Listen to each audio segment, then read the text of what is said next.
everyone, welcome back to Divya English Speaking Academy. In this video, we are going to practice 14 WH questions. So let's begin.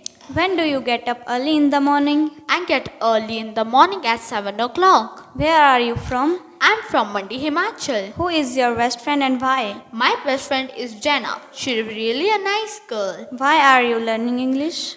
I'm learning English because I think English is very important. What do you do in your free time? I love to read books in my free time.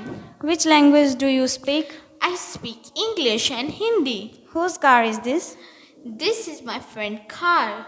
Whom did you call yesterday? I called my friend yesterday. How do you go to school? I go school by car or sometime by bus. How much milk do you drink in a day? I drink 2 glasses of milk per day. How many members are there in your family? There are 5 members in my family. How long will you stay in Dubai?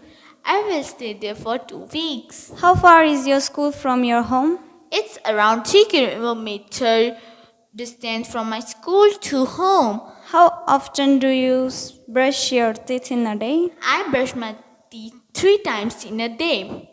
It was really nice conversation with you. Nice to meet you. Nice to meet you too. If you like our content, consider subscribing and hit that notification bell to be the first one to know when we upload a video. Till then, keep watching, keep supporting our channel. Thanks a lot.